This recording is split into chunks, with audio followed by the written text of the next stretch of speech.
여러분, 새해가 밝았습니다. 많은 분들이 새해를 맞아 새로운 계획을 세우고 계실 텐데, 여러분은 올해 어떤 방식으로 준비하고 계신가요? 지난해의 여러 상황을 돌아보면 한국 사회가 직면한 문제들이 산적해 있어 저희가 나아가야 할 방향이 불확실해 보이기도 합니다. 그래서 이번 시간을 통해 작년 한 해를 정리하고 2025년이 우리에게 어떤 가능성을 가져올지 살펴보며 우리가 무엇을 준비해야 할지에 대한 이야기를 나눠보려고 합니다. 현실을 직시하는 것이 올해의 계획을 세우는 데 큰 도움이 될 것이라 생각합니다. 먼저 인구 문제에 대한 이야기를 해보겠습니다. 매년 혼인 건수와 출산율은 줄어드는 상황 속에서 지난해 혼인 건수가 소폭 회복세를 보였습니다. 2023년에는 혼인 건수가 처음으로 반등을 보였고 2024년도에도 소폭 증가세가 나타났습니다. 이러한 회복세에 힘입어 출산율도 오름세를 보이고 있지만 과연 이는 지속 가능한 변화일까요? 많은 전문가들은 이러한 회복이 일시적인 현상일 뿐 구조적인 문제는 여전히 남아있다고 지적합니다. 특히 혼인 건수가 증가했음에도 불구하고 여전히 출산율이 저조하다는 사실은 우리에게 심각한 경각심을 일깨우고 있습니다. 한국 사회의 인구 구조를 살펴보면 과거 베이비붐 세대의 출현과 그에 따른 인구 증가가 있었습니다. 이후 에코붐 세대가 결혼하고 출산하는 모습을 보이며 잠시 회복세를 보였지만 이는 단기적인 반전일 뿐입니다. 현재 가임기 여성 인구가 줄어들고 있는 상황에서 장기적으로 혼인 건수와 출산율은 다시 하락할 가능성이 높다고 판단됩니다.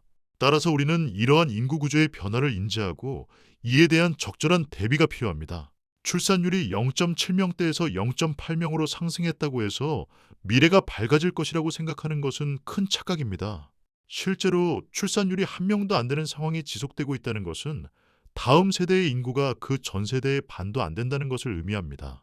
매년 10만 명씩 인구가 줄어들고 20년 후에는 이 수치가 매년 30만 명으로 증가할 것이라는 예측이 있는 상황에서 한국 사회는 이미 심각한 인구 감소의 늪에 빠져들고 있습니다. 이미 인구의 자연 감소가 시작된 지가 오래됐고 이러한 흐름을 바꾸는 것이 얼마나 어려운지 잘 아실 겁니다. 또한 고령층 인구는 지속적으로 증가하고 있습니다. 2025년에는 5명 중 1명이 노인이 되는 초고령 사회가 도래했습니다. 이는 경제 구조에 큰 변화를 가져오며 일하는 인구는 줄어드는데 부양해야 할 인구는 늘어나는 상황에서 세금 부담이 더욱 커질 것입니다. 이미 우리 사회는 일하는 100명이 44명의 노인을 부양해야 하는 구조에 들어섰으며 앞으로 이 비율은 더욱 악화될 것입니다. 현재 청년 세대가 중년이 되었을 때 100명이 80명의 노인을 부양해야 할 것이라는 예측은 그 심각성을 더욱 부각시킵니다. 이러한 출생과 사망의 불균형 문제는 단순한 숫자의 문제가 아니라 우리 사회의 경제적 구조를 근본적으로 흔들고 있습니다. 이에 따라 세금 부담이 증가하는 것은 불보듯 뻔한 일이며 이는 결국 청년 세대의 경제적 부담으로 이어질 것입니다. 불행히도 이러한 여파는 계속해서 이어질 것이며 고령화 사회의 고통은 실질적으로 청년들에게 더욱 깊은 상처로 남을 것입니다. 현재 청년 실업 문제는 심각한 상황입니다. 통계적으로는 청년 실업률이 감소하고 있다고 하지만 그 통계의 집계 방식은 현실을 제대로 반영하지 못하고 있습니다. 예를 들어 지난 4주 동안 적극적으로 구직 활동을 한 사람만 집계가 되기 때문에 소극적으로 구직 활동을 하는 사람들은 통계에서 제외되어 있습니다. 그 결과 많은 청년들이 일자리를 찾지 못하고 있으며 일자리의 질 또한 낮아져 비정규직이 증가하고 있는 상황입니다. 이는 청년층의 고통을 더욱 심화시키고 있으며 이 문제를 해결하기 위한 방법을 찾아야 할 시점에 있습니다. 이런 가운데 2030년대부터는 매년 10만 명이 줄어드는 인구 감소가 계속될 것이며 이는 우리 사회의 전체적인 생산력에도 큰 영향을 미치게 됩니다.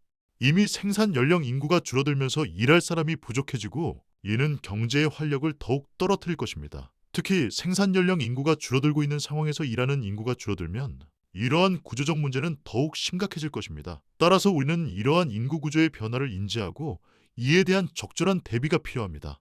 이와 더불어 노인 빈곤 문제도 심각합니다. 연금제도의 미비로 인해 많은 노인들이 빈곤 상태에 빠져 있으며 소득 빈곤율이 40%에 달하는 상황에서 이들을 부양해야 할 청년 세대의 부담은 더욱 커질 것입니다.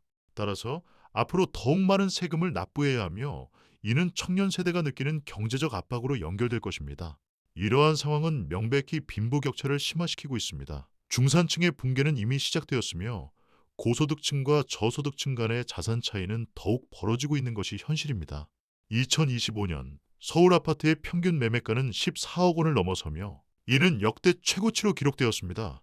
서울의 부동산 시장은 지나치게 과열된 반면 지방 지역은 집값이 하락하는 등 지역 간의 격차도 심화되고 있습니다.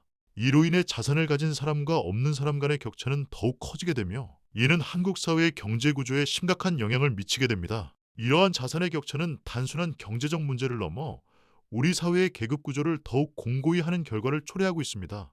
물가 상승 또한 우리의 지갑을 압박하고 있습니다. 세금 부담과 함께 물가가 상승하면 결국 국민들은 더 많은 비용을 부담해야 하며 이는 소비 위축으로 이어질 것입니다. 현재의 고물가 상황은 단기적인 현상이 아니라 지속적인 구조적 변화로 인한 결과라는 점에 유의해야 합니다. 고환율이 구조화되고 장기화되면서 이러한 물가 상승은 우리의 경제에 심각한 타격을 줄 수 있습니다. 마지막으로 제조업의 구조적인 위기는 더욱 두드러지고 있습니다. 한국의 주요 산업 중 많은 부분이 중국에 의해 추월당하고 있으며 이러한 경쟁력의 하락은 우리의 경제에 더 많은 악영향을 미치고 있습니다.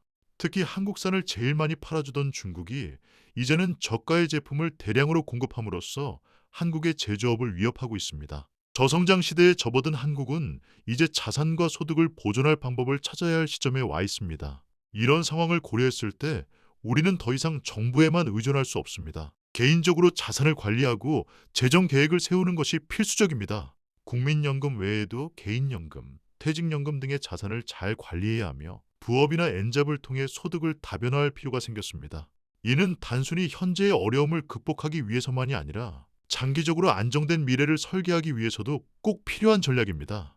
이제는 각자의 길을 찾아야 할 시점입니다. 여러분의 삶은 여러분이 책임져야 하며 국가의 지원은 한계가 있습니다.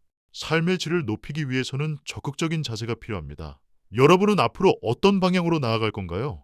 앞으로의 계획을 세우시고 더 나은 미래를 위해 스스로를 준비시키는 것이 중요합니다. 이렇게 오늘의 내용을 정리하자면 한국 사회는 여러 가지 위기 상황에 직면해 있습니다.